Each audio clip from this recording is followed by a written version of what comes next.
북한이 우크라이나 전쟁에 러시아군으로 파병을 보냈죠. 북한 당국은 그런 적이 없다고 발뺌을 하고 있지만 실제 전장에서 떡하니 북한말을 쓰는 아시아인들이 포착이 되면서 기정사실화되고 있고요. 처음에는 미국이나 유럽도 북한의 파병에 대해서 조심스러운 입장이었지만 각 국가마다 정보원이 있고 미국도 한국도 바보가 아닌 이상 저 말을 믿을 리가 없죠. 결국 파병은 미국이나 유럽도 인정하는 공식적인 사실이 됐고 기사들에 따르면 북한이 3천여 명을 선제 파견했고 차차 지원 규모를 늘려서 1만여 명을 파병하기로 계약을 맺었다. 이렇게 보고 있는 상황입니다. 그리고 실제로 전장에서 북한군의 전투 결과가 계속 보도되고 있는데 북한군 장교 6명이 사망했고 첫 전투에서 한 중대가 전멸했다. 심지어 우크라이나 군의 공격이 아닌 러시아 포격에 의한 것이다 등등 대체적으로 북한군이 오합지졸이고 총알바지로 막대한 피해를 입었다. 이런 소식들이 계속 들려오고 있습니다. 실제로도 북한군은 파병이라기보다는 용병에 가까운 형태로 전쟁에 참여하고 있거든요. 가령 파병이라고 하면 자국의 군대가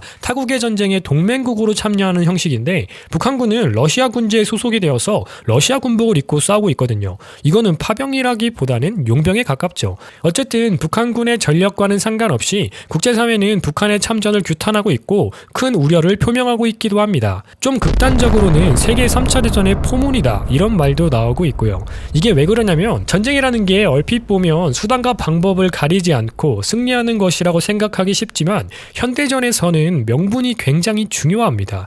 그 예로 국제법에 따르면 전쟁을 하기 전에 반드시 선전포고를 해야 하죠. 아니 맞짱을 뜨는데 몇 날 몇 시에 나 너 때릴 건데 나와라 하고 때려야 돼요. 안 그러면 불법이 됩니다. 그리고 군대 다녀오신 분들은 아시겠지만 전쟁 시에 공격을 하면 안 되는 병과들도 있죠. 전투병과가 아닌 의무병이나 군종장교 등은 공격을 하면 안 됩니다. 마찬가지로 불법이에요. 그래서 군종장교는 집총도 하지 않죠. 총이 보급으로 나오질 않아요. 난전 상황에서 혹여나 적을 만나게 되면 기도하다가 주님 곁으로 가야 합니다. 현실은 냉혹하니까요. 또 명분에 관한 예를 하나 더 들어보면 우크라이나 전쟁에서 언론전을 굉장히 많이 하잖아요. 러시아가 초등학교에 미사일을 쐈다. 민간인 시설을 타격했다. 뭐 이런 보도들을 계속해서 내보내는데 이게 바로 명분 싸움이죠. 전쟁을 하면서도 누가 더 불법이냐 이걸 가지고 언론 플레이를 한다는 겁니다. 전쟁이라는 게 결국 죽고 죽이는 싸움이지만 이 안에서도 일종의 규칙은 존재한다. 간단하게 보면 인간의 기본권은 지켜져야 되고 만약 그렇지 않으면 명분이 없는 불법적인 전쟁이 된다는 것이죠. 그럼 이 명분이라는 게 왜 중요하냐? 어릴 적에 할아버지나 친인척 어른들에게 이런 질문을 받아보셨을 겁니다. 6.25 전쟁이 북침이냐 남침이냐? 간단한 질문 같지만 바로 대답하려고 하면 아마 헷갈리실 거예요. 그럴 수밖에 없는 게 북침이든 남침이든 어떻게 해석을 하느냐에 따라서 똑같은 말이 되니까요. 북침, 북한이 침략했다. 남침, 남한을 북한이 침략했다. 이렇게 보면 사실상 의미는 똑같잖아요. 근데 어른들이 원하는 명확한 답은요. 남침, 북한이 남한을 침략했다죠. 이게 뭐가 다른 거냐. 글자의 한자 구성이 남한을 침략했다가 정확한 의미라서 그런 것도 있지만요. 침략의 주체와 피해자를 명확하게 구분하자는 거예요. 북한이 선전포고 없이 새벽에 기습적으로 남한을 공격했잖아요. 이것은 국제법상 불법이죠. 그러면 전쟁의 주범은 북한이 됩니다. 이걸 명확하게 하는 게 아주 중요하다는 거예요. 왜냐하면 그래야만 우리가 침략을 당한 피해자가 되는 것이고요. 북한은 불법적으로 남한을 선제 공격한 침략자가 되는 것이죠. 그리고 이런 명분은 국제사회로부터 피해자가 전쟁에 지원을 받을 수 있는 명확한 명분이 됩니다. 그 덕분에 우리나라는 수많은 국가들의 물적, 군사적 지원을 받아서 6.25 전쟁을 승리로 이끌 수 있었던 것이고요. 그래서 러시아 같은 경우도 전쟁을 하면서 뭐라고 이야기합니까? 이건 전쟁이 아니라 특별 군사 작전이라고 하잖아요. 솔직히 가짜는 말이긴 한데 앞에서라도 명분을 챙겨보겠다. 뭐 이런 거죠. 즉 전쟁에서 명분이라는 것은 국제사회로부터 고립되지 않기 위한 가장 기본적인 셋업인 겁니다. 그럼 북한의 파병이 국제사회에 어떤 명분을 던져주냐 하면 확전의 포문을 여는 역할을 할 수 있다는 거죠. 우크라이나 전쟁에서 많은 서방 국가들이 무기나 구호물품, 전쟁 비용 등을 조달해주면서 간접적으로 참전을 하고 있는 건 사실이잖아요. 그런데 북한처럼 군사를 보내는 방식의 참전은 아무도 하고 있지 않단 말이죠. 왜냐하면 명분이 없으니까요. 남의 집 싸움에 누구의 편을 드는 건 큰 문제가 되지 않지만 내가 그 싸움에 들어가서 다구리를 치는 건 분명 다른 이야기가 됩니다. 근데 북한이 지금 러시아랑 다구리를 치려고 하고 있다. 그러면 지금까지는 제3자의 입장에서 치어리딩만 하고 있던 미국이나 유럽, 나토 같은 국가들이 북한의 참전을 명분으로 개싸움을 만들 수 있다는 거죠. 그래서 북한의 참전 이후에 유럽연합에서는 지상군을 투입하겠다라는 말도 나오고 있고요. 우리나라도 명분이 없어서 군사적인 지원은 전혀 안 하고 있었잖아요. 그런데 이제는 위에가 가면 아래도 가야지라는 여론도 나오고 있습니다. 물론 남의 싸움에 우리 자식을 보내는 건 그 누구도 반기지 않겠지만 최소한 현무 같은 방어용 미사일 정도는 반드시 보내야 한다는 주장에 힘이 실리고 있기도 하고요. 이처럼 북한의 파병은 사실 북한에게 큰 득이 될 만한 결정은 아니었다고 봅니다. 안 그래도 국제사회에서 고립되어 있는 북한이 저 우주 밖으로 추방되는 꼴이라고 생각하거든요. 그럼에도 불구하고 저런 결정을 했다는 건 저 갓나들이 무언가 얻을 것이 있다는 거겠죠. 그것을 세 가지 정도로 생각해 볼 수 있을 것 같은데요. 먼저는 아주 심플하게 돈 때문이라고 생각합니다. 지금 러시아에 투입되어 있는 자국 군인이나 용병들에게 한 달에 $2,000 정도의 보수를 주고 있다고 해요. 그리고 북한군의 경우는 $2,000의 기본급에 플러스 알파로 각종 수당이 나가고 있고 전투 수당을 다 합치면은 평균적으로 1인당 $3,000 이상을 받을 것으로 추정한다고 합니다. 북한의 1인당 국민소득이 13만 원 정도인 걸 생각하면 굉장히 큰 액수죠. 그러면 최소 1년에 $36,000를 받는 것이고 총 1만 명의 군사가 파병을 갔다라고 하면 북한은 러시아로부터 1년에 3억 6천만 달러, 약 5천억 가량의 외화를 벌어들이게 됩니다. 심지어 최근 보도들에 따르면요, 우크라이나 전쟁이 장기화될 경우 북한은 8만 명 이상의 군사를 파병할 계획을 가지고 있다고 해요. 즉 전쟁 양상에 따라서는 수조 원에 달하는 외화를 벌 수 있다는 것이죠. 그리고 당연히 이 돈의 대부분은 김씨 일가의 통치 자금으로 들어가게 될 것입니다.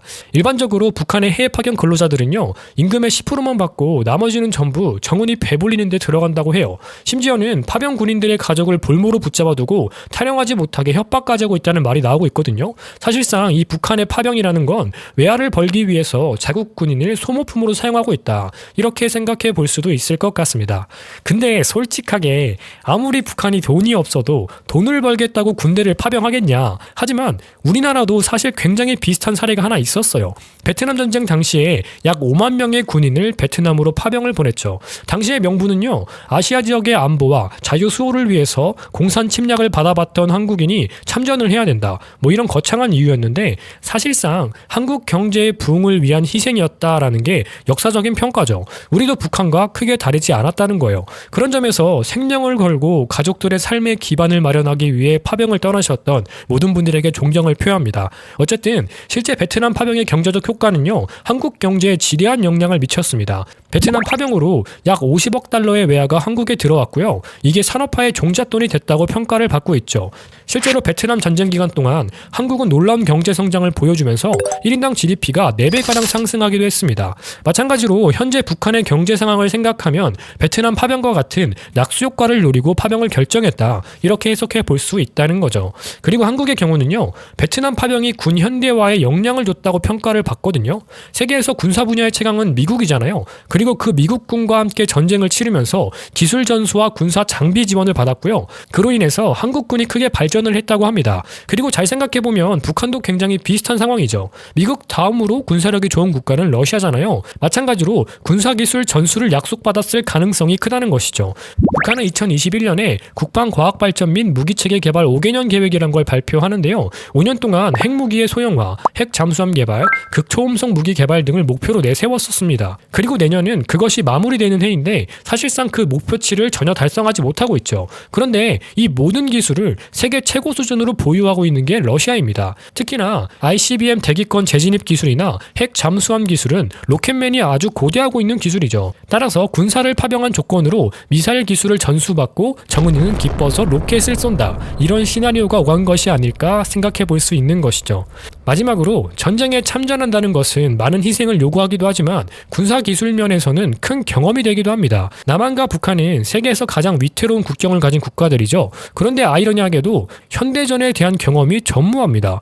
6.25 전쟁을 경험한 베테랑 군인들은 이미 퇴역한 지 오래고 말은 아직 전쟁 중인 국가지만 경험적인 면에서는 사실상 초짜들만 남아있다는 거예요. 그리고 이것은 무기들도 마찬가지고요. 6.25 전쟁 당시에는 우리의 기술보다는 미국이나 소련에게 받은 무기들을 주로 사용했잖아요. 있잖아요. 그런데 남한도 북한도 모두 기술이 발전을 하면서 자체 기술로 만든 무기들을 보유하고 있단 말이에요. 근데 새로운 무기를 만들었으면 그것을 써봐야지 실효성을 판단할 수 있는 건데 파병은 그런 전쟁 경험을 쌓는데 도움이 된다는 겁니다. 특히나 현대전에서는 무기에 대한 경험과 데이터가 아주 중요하기도 하고요.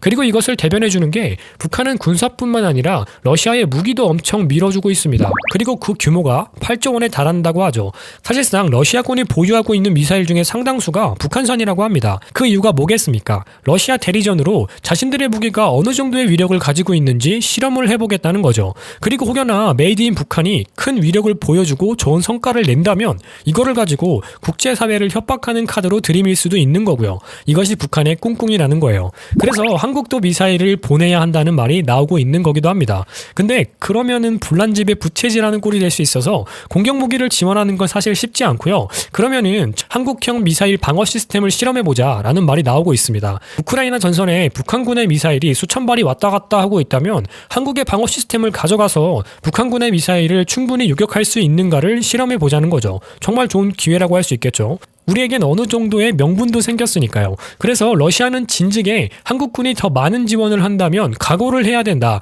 이런 식으로 협박을 하고 있는 거고요. 자, 그래서 정리를 해보면 북한은 우크라이나 전쟁에 파병을 통해서 돈과 기술 그리고 경험을 얻기 위해 자국민을 희생해서 파병을 결정했다. 이렇게 볼 수 있겠습니다. 오늘 일기는 여기까지고요. 보면 볼수록 한국에 태어난 게 참 다행이다. 그럼 다음 일기에서 만나요.